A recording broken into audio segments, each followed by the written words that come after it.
창세기 21장 14절에서 19절 말씀을 통해서 아이의 소리를 들으신 하나님이라는 제목으로 하나님 말씀 함께 나누겠습니다. 인생을 가장 복되게 사는 비결은 무엇일까요? 하나님의 도움을 입는 것입니다. 그럼 하나님의 도움을 경험하기 위해서는 어떻게 해야 될까요? 하나님이 원하시는 방법대로 살아가야 되는 것입니다. 그러기 위해서는 하나님이 무엇을 원하시는지 알아야 되겠지요. 그래서 하나님의 뜻이 무엇인지 찾고 그 뜻대로 살아갈 때 우리는 하나님의 도우심을 맛볼 수 있게 되는 것입니다. 여러분, 하나님의 뜻을 알기 위해서 우리가 꼭 취해야 할 것이 있죠. 무엇이죠? 고린도전서 2장 11절 보면 사람의 일을 사람의 속에 있는 영 외에 누가 알리요? 이와 같이 하나님의 일도 하나님의 영 외에는 아무도 알지 못하느니라. 하나님의 일을 누가 한대요? 하나님의 영. 무엇입니까? 성령님이 하신다는 거죠. 그래서 고린도전서 2장 10절 오직 하나님이 성령으로 이것을 우리에게 보이셨으니 성령은 모든 것 곧 하나님의 깊은 것까지도 통달하시느니라. 그러니까 성령 받으면 하나님의 뜻, 하나님의 일을 분별할 수 있지만 성령 받지 못하면 하나님의 뜻을 알 수 없다는 것입니다. 그래서 성경은 우리에게 성령을 구하라 라고 말씀하고 있죠. 성령을 받으라고 강조하고 있습니다. 또한 성령을 소멸치 말라라고 성경은 말하고 있어요. 그 말은 성령은 충만하게도 되지만 소멸하기도 한다는 말입니다. 우리가 언제 성령 충만을 받을 수가 있습니까? 초대교회가 어떻게 탄생되어졌습니까? 120명이 모여서 마가의 다락방에서 기도할 때 그곳에 성령이 임하게 되었지요. 그러니까 기도하는 그 자리에 성령께서 임하신다는 것이죠. 또한 하나님의 말씀을 들을 때 성령께서 그 자리에 임하시는 것을 볼 수 있습니다. 베드로가 고넬료의 집에 가서 말씀을 전할 때 말씀을 듣는 모든 사람에게 성령이 임하더라 그랬잖아요. 그래서 베드로가 그들에게 이방인이었지만 세례를 베풀고 하나님 은혜를 함께 나누지 않았습니까? 그러니까 기도하고 말씀을 들을 때 예배할 때 성령의 임재가 우리 가운데 충만하게 될 수 있어서 하나님의 뜻을 분별할 수 있다는 것입니다. 반대로요, 성령이 소멸되어질 때는 우리가 하나님 뜻을 모른다고 그랬죠. 그래서 성령이 언제 소멸하십니까? 우리가 죄의 자리에 머물렀을 때, 하나님이 기뻐하지 않는 자리에 머물렀을 때. 에베소서 4장 30절 하나님의 성령을 근심하게 하지 말라 그 안에서 너희가 구원의 날까지 인치심을 받았느니라. 우리는 성경에 자라는 다윗을 우리에게 보여줄 때 성경이 위인전이 아니라고 그랬잖아요. 만약에 위인전이라고 한다면 다윗이 잘못한 모든 기록은 싹 삭제를 했을 거예요. 그러나 다윗이 우리에게 보여주는 모습은 그가 잘한 것도 있지만 잘못한 모습도 보여주죠. 우리아의 아내 바세바를 그가 범하지 않습니까? 동침해서 임신하니까 그 남편 우리아 장군 불러다가 휴가를 주면서 집에 들어가서 좀 쉬었다 나와라. 근데 우리아가 충신이었잖아요. 집에 들어가지 않지 않습니까? 내가 어떻게 전쟁 중에 이렇게 우리 군인들은 고생하고 있는데 집에 가서 이렇게 쉴 수 있습니까? 다윗이 술을 먹이면서 2번이나 그렇게 했는데 말을 안 들었죠. 그러니까 다윗이 편지를 써서 군대 장관 요압에게 편지를 씁니다. 그 편지의 내용은 이거죠. 전쟁터 맨 앞에 우리아를 전진 배치하라 너희들은 뒤로 빠져라 라는 내용이었어요. 요압이 편지를 보고 시킨 대로 했죠. 우리아 전쟁터 맨 앞에서 싸우다가 죽었잖아요. 그리고 이 보고 내용이 우리 이제 요압이 편지를 써서 다윗에게 보고하지 않습니까? 전쟁 중에 우리아가 죽었습니다. 그랬더니 괜찮다. 그리고 그냥 덮었어요. 근데 나중에 나단 선지자가 와서 다윗에게 이렇게 말하죠. 어떤 부자가 있었는데 가난한 집에 양 한 마리가 전 재산인데 자기 손님을 그 양을 잡아서 대접을 했다는 거예요. 그랬더니 그렇게 나쁜 사람이 어딨냐고 그럴 때 나단 선지자가 하는 말이 뭐예요? 당신이 바로 그 사람이 되잖아요. 당신이 그 사람이 되잖아요. 그래서 당신이 은밀하게 하나님 앞에 범죄하였지만 하나님은 다 드러내놓고 이것을 보셨다고 말하지 않습니까? 그때 다윗이 그 소리를 듣고 바로 했던 것이 뭐냐면 회개했다는 거예요. 다윗이 회개할 때 시편 51편의 내용에 보면 다윗이 회개할 때 가장 강조했던 게 뭐냐면 다윗이 가장 두려워했던 게 뭐냐면 성령을 거두지 마소서였어요. 시편 51편 11절 나를 주 앞에서 쫓아내지 마시며 주의 성령을 내게서 거두지 마소서. 그러니까 다윗이 가장 두려워했던 게 뭐예요? 하나님 앞에서 버림받는 것. 또한 성령이 거둬져 가는 거. 그럼 난 아무것도 못한다는 거예요. 우리 크리스찬들이 이 땅에 살면서 정말 우리가 신앙생활을 그런 마음으로 해야 된다는 거죠. 왜 죄를 멀리해야 됩니까? 육에 속한 사람으로 살면 성령의 일하심에 방해가 되는 거예요. 갈라디아서 5장 17절 육체의 소욕은 성령을 거스리고 성령은 육체를 거스리나니 이 둘이 서로 대적함으로 너희가 원하는 것을 하지 못하게 하려 함이니라. 그러니까 우리가 세상이 자꾸 가까워지고 세상이 달콤해지고 세상을 쫓아가면 그건 점점 어떤 신호가 우리에게 오냐면 내가 지금 하나님과 점점 멀어지고 있구나 라는 사인이에요. 요한일서 2장 15, 16절 이 세상이나 세상에 있는 것들을 사랑하지 말라. 누구든지 세상을 사랑하면 아버지의 사랑이 그 안에 있지 아니하니 이는 세상에 있는 모든 것이 육신의 정욕과 안목의 정욕과 이생의 자랑이니 다 아버지께로부터 온 것이 아니요 세상으로부터 온 것이라. 그러니까 세상으로 오는 달콤한 것들이 있잖아요. 여기 뭐라고 말합니까? 육신의 정욕, 안목의 정욕, 이생의 자랑. 우리의 텔레파시가 세상을 향하여 뻗어 있으면 하나님이 우리를 향한 그 뜻은 캄캄할 거예요. 분별이 잘 안 될 거예요. 그러나 우리의 텔레파시가 하나님을 향하여 뻗어 있으면 하나님이 무엇을 원하는지 우리는 분별할 수 있을 것입니다. 아브라함의 삶을 보면 그의 안테나가 전심으로 하나님을 향하여 가 있었던 때가 있었고요. 사람의 생각대로 행한 적이 있었다는 것을 성경은 우리에게 보여주죠.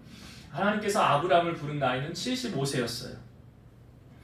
하나님이 아브라함을 불렀을 때 아브라함은 완성되어지지 않은 인간의 모습이 그에게는 남아 있었어요. 자기 아내 사라를 누이라고 2번이나 거짓말하지 않습니까? 아니 사실 거짓은 아니었지만 바로 왕 앞에서도 그랬고요. 아비멜렉 그랄 왕 아비멜렉 앞에서 2번이나 자기 아내를 누이라고 하라고 얘기하지 않았습니까? 하나님께서 아브라함을 부르시고 약속하신 것이 있어요. 창세기 12장에 하나님이 아브라함을 처음 부르셨을 때 내가 너로 큰 민족을 이루고 내게 복을 주어 내 이름을 창대하게 하리니 너는 복이 될지라. 너를 축복하는 자는 내가 축복하고 너를 저주하는 자는 내가 저주하리라. 근데 하나님이 아브라함의 약점을 알았어요. 무엇입니까? 지금 아브라함을 하나님 부르셔서 75세예요. 그의 아래 사례는 65세예요. 근데 자녀가 있어요? 없어요? 없어요. 그러니까 어찌 보면 아브라함에게 있어서 가장 약한 부분, 가장 원했던 부분은 자녀일 거예요. 근데 하나님이 아브라함을 부르면서 이렇게 말씀하셨잖아요. 내가 너로 큰 민족을 이루고 너에게 복을 줄 것이다. 큰 민족을 이룬다는 건 뭐예요? 나의 후손을 하나님이 주신다는 약속이잖아요. 그 75세에 부름을 받은 아브라함이 하나님의 음성을 듣고 갑니다.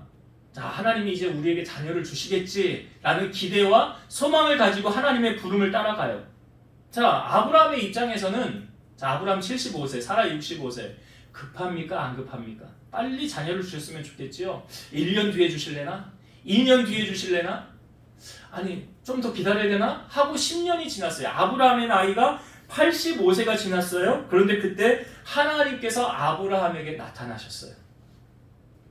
그러면서 하나님이 이렇게 말씀하십니다. 아브라함아 두려워하지 말라. 나는 너의 방패여 너의 지극히 큰 상급이니라. 그러면 아브라함이 하나님을 향하여 뭐라고 대답을 해야 될까요? 그래 하나님 감사합니다. 하나님 나를 만나주시고 내게 은혜를 주시니 감사합니다. 이런 반응이 나올 줄 알았죠? 아니에요. 아브라함이 뭐라고 얘기했는지 아십니까? 이렇게 말했어요. 주 여호와여 무엇을 내게 주시려 하나이까? 나는 자식이 없사오니 나의 상속자는 이 다메섹 사람 엘리에셀이니이다. 주께서 내게 씨를 주지 아니하셨으니 내 집에서 길린 자가 내 상속자가 될 것이니이다. 그러니까 아브라함이 원했던 건 뭐예요?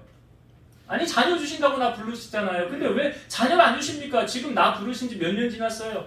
아니 10년이 지났는데 하나님 그럼 너무하는 거 아닙니까? 그러니까 이 아브라함의 이 말 속에는요 어떻게 보면 화풀이처럼 섞인 아브라함의 말이에요. 아니 주신다고 해도 왜 안 주시는 거예요? 그러는 거예요. 근데 하나님이 아브라함에게 이렇게 말씀하시죠. 그 사람이 내 상속자가 아니라 네 몸에서 날 자가 너의 상속자가 될 것이니라. 그리고 아브라함을 이끌고 밖으로 나가서 이렇게 말씀하세요. 하늘을 우러러 별을 셀 수 있나 보라. 네 자손이 이와 같으리라. 이제 아브라함이요 하나님을 만났잖아요. 하나님 음성을 들었잖아요. 그래서 사라에게 가서 이야기를 하는 거예요. 여보, 하나님 만났는데 하나님이 우리에게 자녀를 주신데 내 몸에서 날짜가 상속자가 되게 할 것이고 하늘의 별처럼 이렇게 많은 후손을 우리에게 주신대.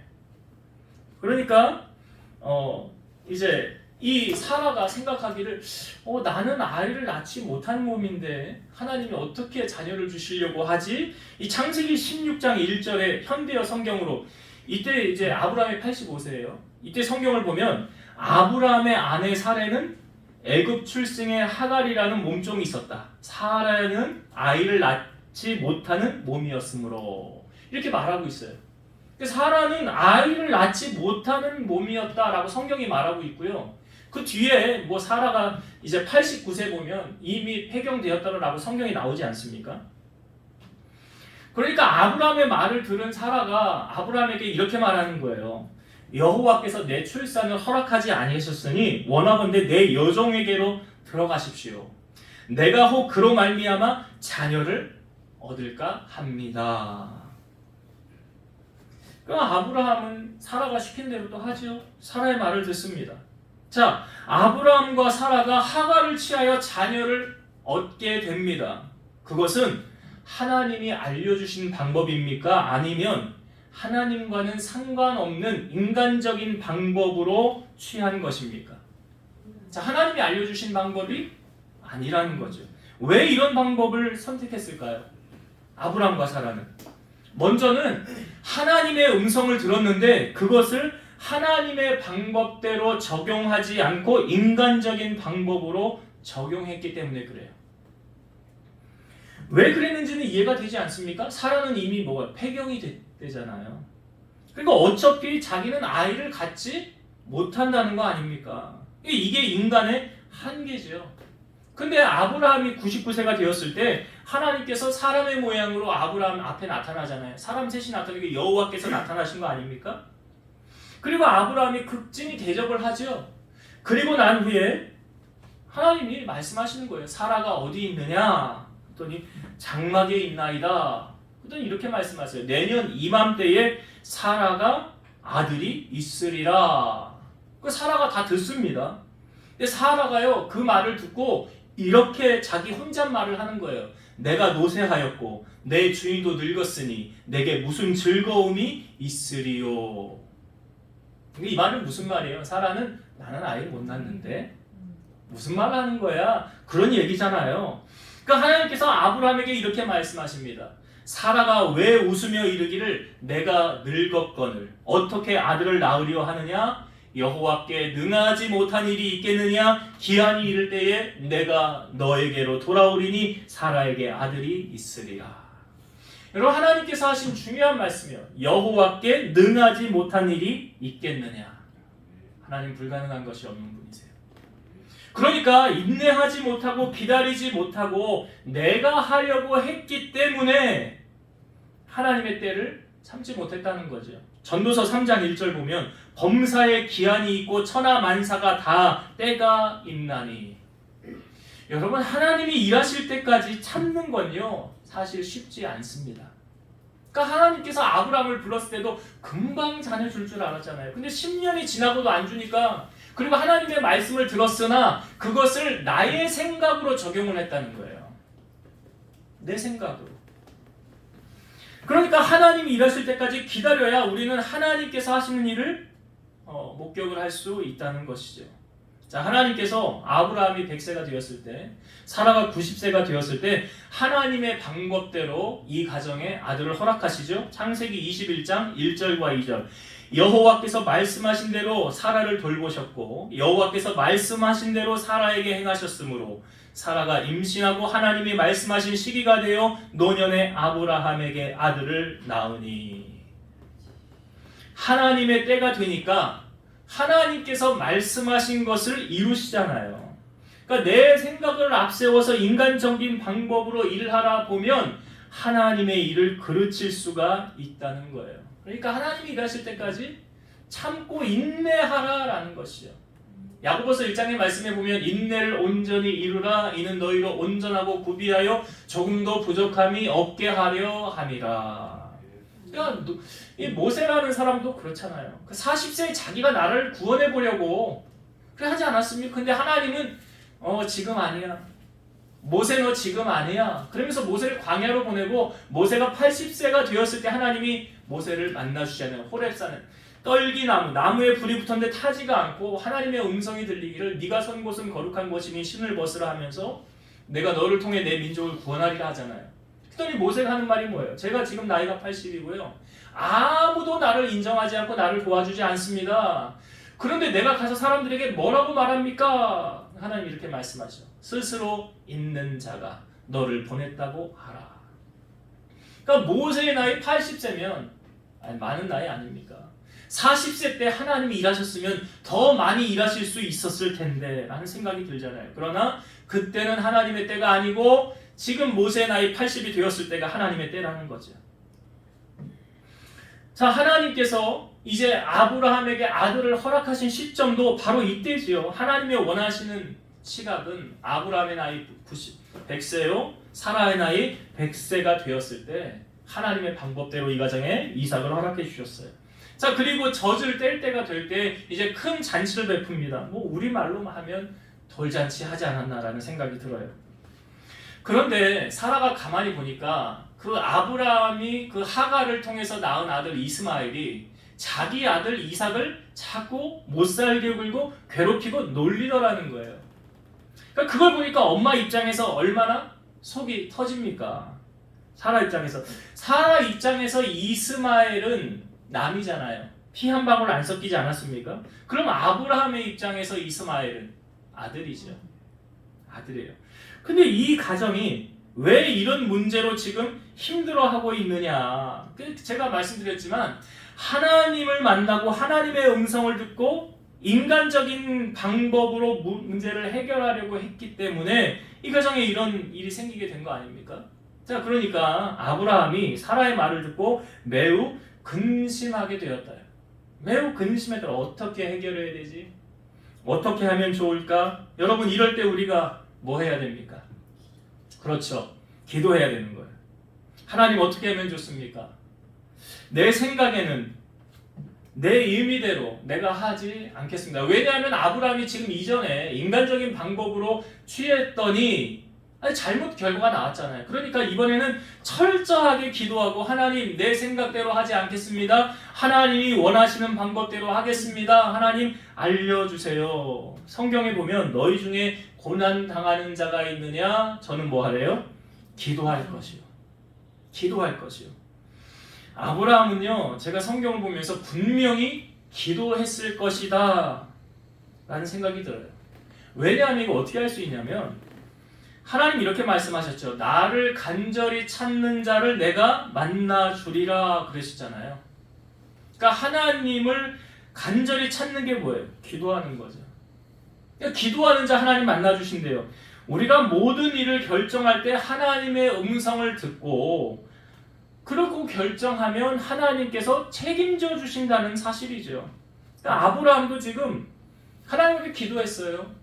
그랬더니 하나님께서 지금 아브라함에게 이렇게 해라라고 알려주세요. 자, 한번 성경 말씀을 한번 볼게요. 12절과 13절 말씀 제가 읽어볼게요. 창세기 21장 12절 13절.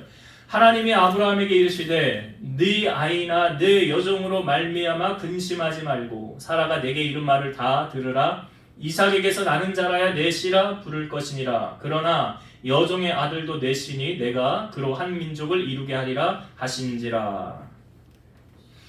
하나님이 아브라함에게 직접 말씀하셨죠. 뭐라고요? 네 아이나 이스마엘이나 내 여종 하갈로 말미암아 근심하지 말고 사라가 너에게 한 말을 다 들어라. 사라가 뭐라고 말했습니까?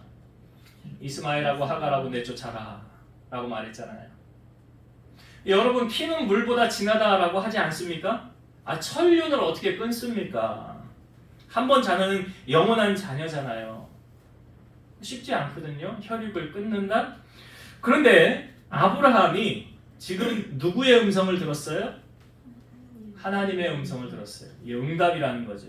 하나님이 말씀하셨어요. 그러면 말씀을 받은 사람은 하나님이 나에게 명령하신 대로 해야 돼요? 하지 말아야 돼요? 해야 되는 거예요.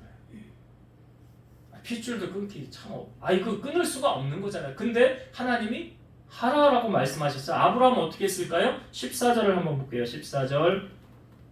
아브라함이 아침에 일찍 일어나 떡과 물 한 가죽 부대를 가져다가 하갈의 어깨에 메어주고 그 아이를 데리고 가게 하니 하갈이 나가서 브엘세바 광야에서 방황하더니 아브라함이요 하나님의 음성을 들은 그 다음날 아침 일찍이 일어나서 떡하고 물 가죽 부대에 채워서 하갈의 어깨에 메어주고 아이하고 나가라 라고 했다는 거예요. 아브라함이 이렇게 할 수 있었던 요인은 무엇입니까? 하나님을 신뢰했기 때문이에요. 처음 하나님께서 아브라함을 부르셨을 때 창세기 12장에 보면 너는 너의 고향과 너의 친척, 아버지 집을 떠나 내가 너에게 지시할 땅으로 가라 라고 말씀하십니다. 성경을 자세히 보면 목적지가 없어요. 어디로 가라 라는 말씀에 목적지가 없다는 거예요. 그럼 아브라함은 어디로 가야 된다는 거예요 내가? 라고 말할 때 아브라함이 붙잡고 간 것이 있어요. 창세기 12장 4절 이에 아브라함이 여호와의 말씀을 따라갔고 뭘 따라갔다고요? 말씀을 따라갔다. 그러니까 지금 이스마엘하고 하갈을 내쫓을 때도 내 생각대로 한 것이 아니라 하나님이 나에게 주셨으니까 그 말씀 주셨으니까 그 말씀대로 내가 살아야지. 그리고 내보낸 거예요. 여러분 아브라함이 지금 매우 근심 중이었으나 하나님의 말씀을 듣고 그대로 순종하잖아요. 그러니까 믿음 좋은 사람은 내 생각을 개입시키지 않고요. 무조건 말씀에 순종합니다. 그러니까 말씀에 순종한다는 것은 하나님 말씀을 신뢰한다는 거잖아요. 이사야 40장 8절 푸른 마르고 꽃은 시드나 우리 하나님의 말씀은 영원히 서리라 하라. 베드로가 어부였는데 하루는 물고기를 잡는데 한 마리도 못 잡았어요. 허탕쳤어요. 그물을 정리하고 있는데 예수님이 그 자리에 가시죠. 배에 타시고 육지에서 조금 뛰기를 명하신 후에 말씀을 전파하십니다. 사실은 저는 성경을 보면서 이 어부들이 가장 원했던 것은 말씀이 아니에요. 예배 드린 거거든요. 배 위에 선상 예배. 예배가 아니에요. 어부들이 원했던 건 뭡니까?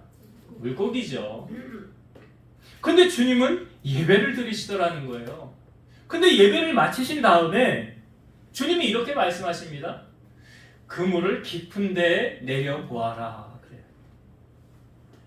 예수님 직업으로 따지면은 목수였고요. 베드로는 어부입니다. 그러니까 이런 거예요. 목수가 지금 어부에게 말하는 거예요. 말도 안 되는 말이죠.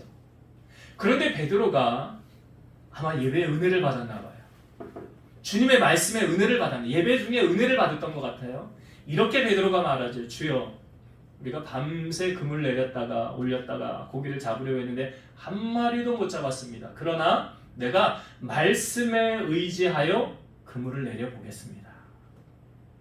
뭐에 의지하여? 말씀에 의지하여. 그래서 내렸더니 그물을 올리는 순간 너무 많이 잡히게 되어서 두 배에 가득 채우게 되었더라. 이 모습을 본 베드로가요, 주님 앞에 엎드리면서 이렇게 고백하죠. 주님, 저를 떠나세요. 저는 죄인입니다. 그러니까 여러분, 은혜를 받은 사람은요, 뭐라고 고백하는 내가 죄인임을 고백해요. 이게 뭐냐면 내가 주님 앞에 아무것도 자랑할 것이 없는 가장 낮은 존재라는 것, 그것을 주님 앞에 고백하게 되는, 은혜를 받으면 겸손해진다는 거 아닙니까? 그리고 주님께서 베드로를 향하여 이제 두려워하지 말고 이제 네가 사람을 낚는 어부가 되게 하리라 하지 않습니까? 신앙생활도 말씀 붙잡고 가는 게 맞지요. 왜냐하면 예수님께서 산성수훈에 보면 나의 말을 듣고 행하는 자는 그 집을 반석 위에 지은 사람이요, 말씀을 듣고 행하지 아니하는 사람은 그 집을 모래 위에 지은 사람 같으니라. 베드로전서 1장 23절 보면 너희가 거듭난 것은 썩어질 씨로 된 것이 아니요 썩지 아니할 씨로 된 것이니 살아있고 항상 있는 하나님의 말씀으로 되었느니라. 거듭나는 사람은 무엇으로 거듭난대요? 말씀으로 거듭난대요. 그래서 씨 뿌리는 귀를 우리에게 하는 거 아닙니까? 예수님께서 씨를 뿌릴 때 이 씨는 뭐라? 말씀이 되잖아요. 이 말씀이 길가에 돌짝밭 위에, 가시덤불 위에, 옥토밭 위에 뿌려지는 그 씨는 우리의 심령을 말하는 거잖아요. 하나님의 말씀이 우리의 심령 안에 옥토밭에 뿌려질 때 100배 결실을 맺는 거예요. 요한일서 3장 9절 하나님께로부터 난 자마다 죄를 짓지 아니하나니 이는 하나님의 씨가 그의 속에 거함이요 그도 범죄하지 못하는 것은 하나님께로부터 났습니다. 하나님의 씨가 뭐라고요? 말씀이에요. 여러분 시편에서 제일 내용을 많이 차지하는 시편이 119편이죠. 시편 119편의 주제가 뭡니까? 말씀이에요. 청년이 무엇으로 그 행실을 깨끗게 하리까? 주의 말씀을 따라 삼갈 것입니다. 내가 주께 범죄하지 아니하려 하여 주의 말씀을 내 마음에 두었나이다. 주의 말씀은 내 발의 등이요 내 길의 빛이니이다. 그러니까 믿음의 사람은 다른 거 붙잡지 않아요. 세상의 사람들이 붙잡는 것은 돈을 붙잡겠지요. 권력을 붙잡으려고 하지요. 그리고 사람 붙잡지 않습니까? 그러나 믿음의 사람은 오직 하나님만을 붙잡습니다. 그리고 말씀만을 붙잡고 갑니다. 사랑하는 성도 여러분, 여러분들의 삶에도 하나님의 말씀이 풍성하게 거하여서 그 말씀을 붙잡고 살아감으로 승리자로 살아가는 여러분 되시기를 주의 이름으로 축원드립니다. 그럼 이스마엘과 이제 하갈이요 집에서 나갔잖아요. 자, 이들이 갈 목적지가 있을까요? 없을까요? 목적지 없어요. 그럼 광야에서 만약에 목적지가 있다고 한다면 내가 가야 할 곳이 있다면 광야에서 방황할 일도 없겠죠. 반겨줄 사람이라도 있으면 그 사람 찾아가겠죠. 찾아갈 목적지도 없어요. 설상가상으로 집에서 가지고 나온 떡도 떨어지고 물도 다 떨어졌습니다. 그리고 이스마엘과 하갈이 이제 화살 한바탕 거리, 화살을 이렇게 한 번 쏘서 가는 거리, 약 한 100m 정도, 하여튼 그 정도 떨어져서 지금 어떤 상황입니까? 마주 앉아서 소리내어 울고 있더라는 거예요. 아마 하갈은 이렇게 한풀이를 했을 거예요. 아이고, 우리 아들이 죽는 꼴을 차마 내가 볼 수가 없구나. 어떻게 하면 좋으랴. 아마 그렇게 하갈은 신세 한탄을 하고 있었을 거예요. 내 신세가 이제 뭐랴. 이제 이 광야에서 나와 아들은 죽는구나. 그런데 이때 놀라운 일이 나타납니다. 자, 성경의 17절의 말씀을 한번 볼게요. 17절. 하나님이 그 어린 아이의 소리를 들으셨으므로 하나님의 사자가 하늘에서부터 하갈을 불러 이르시되 하갈아 무슨 일이냐 두려워하지 말라 하나님이 저기 있는 아이의 소리를 들으셨나니. 하나님이 지금 하갈에게 나타나셔서 말씀하시기를 야, 내가 저기 있는 아이의 소리를 들었다라는 거예요. 저기 있는 아이는 누구예요? 자기 아들 이스마엘이에요. 내가 이스마엘의 소리를 들었다. 여러분, 지금요 이스마엘하고 하갈은 똑같은 상황에 똑같은 처지에 놓여 있지 않습니까? 근데 한 사람은요 한탄과 원망을 하고 있고요, 한 사람은 하나님을 향하여 기도하고 있었다는 거예요. 당시 이스마엘의 나이가 구체적으로 보이진 않지만 몇 살인지 추정해 볼 수 있는 게 이삭하고 이스마엘하고 나이가 14살 차이잖아요. 그러면 이삭이 돌잔치를 했다고 가정해 2살이나 3살로 가정을 할 때 이스마엘은 16에서 17 정도예요. 그런데 그 나이에 지금 그가 거기에서 하나님을 찾고 기도하고 있더라는 거죠. 여러분, 하나님은 우리의 기도를 분명히 들으신다고 하셨어요. 오늘 이스마엘을 통해서도 확증해주고 있지 않습니까? 하나님은 무소부재하시고 시와 공간을 초월해 계시는 분이세요. 계시지 않은 곳이 없다는 말이죠. 기도는 우리의 위기를 돌파하는 능력이 있습니다. 왜냐하면 기도는 하나님의 손을 움직이는 열쇠이기 때문에 그래요. 그래서 성경에 등장하는 많은 인물들이 기도함으로 그 문제를 해결하는 걸 볼 수 있어요. 에스더가 유대의 모든 사람들 하만 하루에 날 잡아 다 죽이려고 할 때 모르드게가 그러잖아요. 야, 하나님이 너를 왜 왕후의 자리에 세웠냐? 이 위기의 순간에 우리를 구원하기 위해 세운 거 아니냐? 그랬더니 에스더가 아유, 왕이 나를 찾지 않은 지 30일이 됐습니다. 왕이 나를 찾지 않은 건 나를 잊혀져 가는 것입니다. 왕이 부르지 않은데 나아가면 죽는 법입니다. 그러니까 모르드게가 이렇게 말해요. 너 만약에 이 일에 네가 나서지 않으면 하나님은 다른 이 사람을 통해서 우리 민족을 구원하실 거야. 그리고 너를 패하게 하실 거야. 그랬더니 이렇게 말하죠. 그러면 내가 왕의 명령을 어기고 왕 앞에 나아가겠습니다. 3일 동안 나도 금식하고 나아갈 테니 나를 위해서 3일 동안 기도해 주십시오. 내가 죽으면 죽겠습니다. 죽으면 죽으려는 결단과 각오를 가지고 기도하고 나아갈 때에 하나님께서 이미 왕의 마음을 움직여 놓으셨죠. 에스더를 너무 아름답게 보이게 하셔서 금호를 내어밀고 말하기를 네 소원이 뭐냐 나라의 절반이라도 내가 너에게 주리라 그러잖아요. 이게 기도의 능력에서 나온 거 아닙니까? 야곱이요 외삼촌 집에 있다가 자기 고향으로 돌아갈 때 그 에서가 돌아온다는 소식을 알고 400명을 이끌고 나오지 않습니까? 왜냐면 장자권의 축복을 야곱이 가로챘거든요. 아직도 그 형 에서의 마음에는 이게 응어리가 있었던 거죠. 그래서 화풀이 하려 원수를 갚으려고 400명을 이끌고 나온다는 거예요. 야곱이 자기 잔머리를 피우면서 자기 재산으로 뭐 처음에는 3배로 나눴다가 2배로 나눴다가 이제는 뇌물 작전으로 이 형에게 뇌물을 줬다가 도저히 해도 자기 마음에 평안함이 임하지 않는 거예요. 그때 야복강가에서 천사와 씨름하잖아요. 당신이 내게 축복하지 않으면 내가 갈 수 없다고 뭐 한 거예요? 처절한 기도를 한 거예요. 야곱은. 그 기도함을 통해서 응답을 받고 너 이름이 뭐냐? 야곱에서 이스라엘로 이름을 변경해 주시고 그리고 내가 너를 축복할 거라고 하면서 놓지 않으니까 야곱의 환도뼈를 치죠. 야곱이 다리를 절게 되었고 그리고 이제 놔주고 보내지 않습니까? 그리고 났을 때 에서를 만났을 때 야곱이 가장 먼저 앞에 가서 에서를 안고 화해하게 하잖아요. 이게 어디서 비롯된 겁니까? 기도거든요. 그 기도를 통해서 하나님이 에서의 마음을 움직여 놓으셨다는 사실이에요. 다니엘 또한 어떠했습니까? 기도하면 사자굴에 들어간대잖아요. 30일 동안만 기도 안 하고 나중에 기도하면 되는데 다니엘이 그렇게 하지 않았죠. 여전히 기도할 때 사자굴에 들어가잖아요. 근데 다리오 왕이 뭐라고 그래요? 너의 항상 섬기는 너의 하나님이 너를 구원하길 원하노라.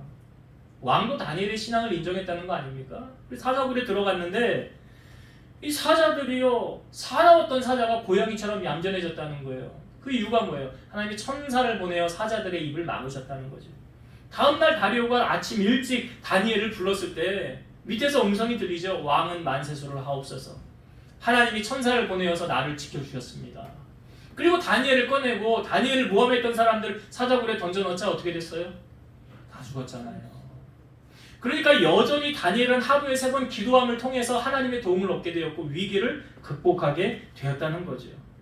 마가복음 11장 24절 그러므로 내가 너희에게 말하노니 무엇인지 기도하고 구하는 것은 받은 줄로 믿으라. 그리하면 너희에게 그대로 되리라. 우리가요 신앙생활할 때 진짜 믿음인지 가짜 믿음인지는 고난이라는 과정을 통과해보면 좀 드러나요. 고난 중에 진짜로 하나님을 바라보며 기도하는 사람은 진짜 크리스찬 맞지요. 그런데 고난 중에 기도하지 않고 사람을 찾아다니고 인간적인 방법으로 문제를 해결하려고 하는 사람은 진정한 크리스찬이라고 말하기 어려울 거예요. 이스마엘이 지금 한 16에서 17 되지 않았습니까? 자, 이 위기를 이스마엘이 지금 뭐 하면서 벗어나고 있어요? 기도하면서 벗어나더라는 거예요. 그럼 여러분, 이스마엘이요. 지금 우리 아들, 딸 18인데 아마 이 정도 나이 더 어릴 것 같은데 아니, 어떻게 얘들이 이 이스마엘이 이 상황에 기도할 수 있었을까? 그러니까 이스마엘은 누구의 영향을 받았을까? 여러분, 진짜 신앙의 전수는 어디서 이루어질까요? 가정에서 이루어집니다. 교회에서 이루어지는 것 같죠? 아닙니다. 가정입니다. 아브라함의 신앙이 이스마엘에게 전수가 되어졌던 거죠. 하나님이 너 내가 100세에 준 아들 이삭 있지? 모리아 땅으로 가서 바쳐라 라고 할 때 아브라함은 두말하지 않고 하나님 말씀에 순종하여 가지 않습니까? 이 종들을 밑에 내려놓고 종들에게 이렇게 말해요. 내가 이삭하고 함께 저 가서 제단에 가서 하나님 예배하고 함께 돌아올 거라고 말해요. 그리고 이삭하고 같이 아브라함이 올라갈 때 이삭이 묻죠. 아버지, 우리가 하나님 지금 제사로 가는 거 아닙니까? 번제 쓸 양은 어디 있습니까? 그러니까 이삭이 아버지 제사하는 거 한두 번 봤겠어요? 다 봤을 거 아니에요. 그리고 질문하는 거잖아요. 그랬더니 아브라함이 뭐라고 그랬어요? 하나님이 너를 잡아드리라는데? 라고 말하지 않았어요. 하나님이 친히 준비해 놓으실 거야. 그리고 가서 올라갔더니 아무리 눈을 들이고 찾아봐도 양이 안 보였지요. 그러니까 하나님이 시키는 대로 이삭을 결박해서 제단을 붓고 거기에 칼로 딱 내리치려는 순간 멈춰라 하잖아요. 아브라함아 아브라함아, 급하게 아브라함을 2번 불렀어요. 성경은 아브라함이 이삭을 죽인 거와 마찬가지로 보고 있어요. 그리고 하나님이 다시 살린 것으로 인정을 하지 않습니까? 그리고 난 다음에 눈을 들어보았더니 양이 보였다는 거죠. 그래서 그 양을 가져다가 제사 드리지 않습니까? 여러분, 아브라함이요, 하나님을 잘 섬겼기 때문에 저는 이스마엘이 그거 보고 배웠다고 생각이 들어요. 그것이 계기가 되어서 광야 한가운데서 지금 하나님을 찾고 기도하는 거 아닙니까? 제가 여러 번 강조하지만 가장 중요한 유산은 어떤 유산이라고 했어요? 신앙의 유산이에요. 이게 왜 중요합니까? 지금 이스마엘을 통해서 보여주고 있잖아요. 좋은 부모는요, 자녀들에게 좋은 옷 입히고 좋은 음식 먹이고 돈 용돈 많이 주는 부모가 좋은 부모가 아니에요. 좋은 부모는요, 자녀로 하여금 하나님을 찾게 만드는 부모가 좋은 부모예요. 신앙으로 인도하는 부모가 좋은 부모예요. 여러분, 부모가요, 자녀를 언제까지 책임질 수 있다고 생각하십니까? 내가 죽을 때까지요. 아니, 그러면 내가 죽고 눈을 감았어요. 그럼 죽고 난 다음에는요? 내 자녀를 누가 책임져요? 내가 죽었는데. 이스마엘을 보세요, 여러분. 하나님을 섬기는 사람이 되면 누가 책임집니까? 그렇죠. 하나님이 책임지고 있잖아요, 지금. 그러니까 하나님을 만날 수 있도록 신앙으로 이끌어주는 부모가 가장 좋은 부모요. 가장 현명한 부모라는 거예요. 여러분은 좋은 부모이십니까? 좋은 부모 되기 위해서 힘쓰는 여러분 되시기 바랍니다. 내 자녀를 하나님을 만날 수 있는 길을 열어주는 그런 자녀가 되어야 된다는 거예요. 자녀의 인생을 하나님이 이끌어 가시면, 아니 요셉을 보세요. 요셉이 17세 애굽으로 팔려갔을 때에, 아니 그가 누가 총리가 될 줄 알았겠어요. 나중에 자기 형들에게 자기의 신분을 바뀔 때 이렇게 말하잖아요. 나를 이리로 보낸 이는 당신들이 아니요 하나님이 나를 보내셨다라고 말하잖아요. 그러니까 종으로 팔렸을 때, 종살이할 때, 감옥에 있을 때는 하나님의 뜻이 캄캄해서 잘 보이지 않았어요. 왜 하나님 나한테 이렇게 하는 거예요? 왜 나를 고난 가운데 몰아가는 거예요? 근데 나중에 자기 30살에 총리가 되고 나 보니 이게 하나님의 계획과 섭리였다라는 것을 알게 되지 않습니까? 여러분, 하나님이 이끄는 인생이 되면요, 하나님이 그의 인생 허접하게 쓰지 않습니다. 위대하게 쓰십니다. 크게 쓰십니다. 여러분, 그럼 내 자녀들이 그렇게 하나님 앞에 쓰임받고 싶지 않으세요? 아멘도 안 하시는 거예요. 그렇게 쓰임받는 인생이 되길 원한다면 하나님 앞으로 초청하고 어떻게든지 하나님을 만날 수 있는 길을 열어주는 역할을 먼저 믿는 자들이 해야 된다는 거예요. 지금 하갈과 이스마엘에게 있어서 광야에서 이들이 지금 가장 필요로 하는 게 무엇입니까? 왜 죽게 됐다고 성경은 말하고 있죠? 물이 없었기 때문이죠. 물이 없었기 때문이에요. 그런데 자, 성경을 한번 봅시다. 19절의 말씀을 한번 볼게요. 하나님이 하갈의 눈을 밝히셨으므로 샘물을 보고 가서 가죽 부대에 물을 채워다가 그 아이에게 마시게 하였더라. 물이 없어 지금 죽게 생겼어요. 지금 이들이 있는 곳은 부엘세바 광야입니다. 여러분, 광야는 물이 없어 메마른 곳이에요. 이런 곳에 물이 있을 리가 없죠. 근데요, 우리 하나님은 어떤 분이십니까? 무에서 유를 창조하시는 분이세요. 제가 질문을 한번 드려볼게요. 여러분, 지금 이 하갈이 보았던 이 샘물 있죠? 이 샘물은 원래부터 여기 있었을까요? 하나님이 갑자기 만들어 놓으신 걸까요? 네? 무에서 유도 창조하시잖아요, 우리 하나님은. 네.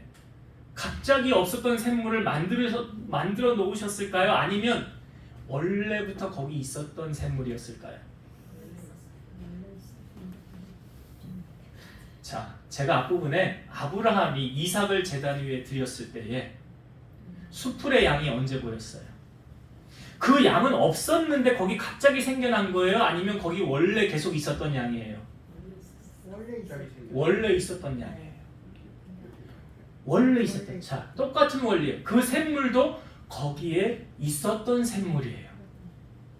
그런데 눈이 가려서 보이지가 않았던 거예요. 거기 있었던 거예요. 근데 언제 보였습니까? 아브라함이 하나님 앞에 그 말씀을 순종하였을 때 보였죠. 자, 이스마엘이 하나님 앞에 기도하고 그 응답이 상달되어졌을 때 그 샘물이 보여졌다는 거예요. 그러니까 이것은 이 원리와 똑같은 거예요. 원래 없었던 건데 거기에 만들어 놓으신 원리와 사실은 똑같은 원리예요. 내 눈에 안 보였었잖아요. 아니 있으면 뭐해? 안 보이는데 없는 거하고 똑같은 거죠. 이것이요, 엘리사가 아람 군대가 쳐들어왔을 때 이 종이었던 게하시가 큰일 났습니다, 큰일 났습니다, 아람 군대가 우리를 둘러쌌습니다 라고 말할 때 엘리사가 이렇게 말하죠. 두려워하지 말라. 저 군사들보다 우리와 함께한 자가 더 많으니라. 아니 주인님 지금 무슨 말을 하시는 겁니까? 그때 엘리사가 하나님 앞에 기도합니다. 하나님, 저 엘리사의 눈을 열어서 하나님 군대를 보게 하옵소서. 기도하고 났더니 영안이 열렸죠. 엘리사가. 그 게하시의 영안이 열려서 불말과 불병거가 가득한 것을 보게 되잖아요.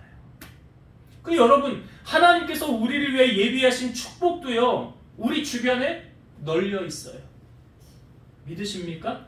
근데 언제 보일까요? 내가 말씀에 순종할 때 보이는 거예요.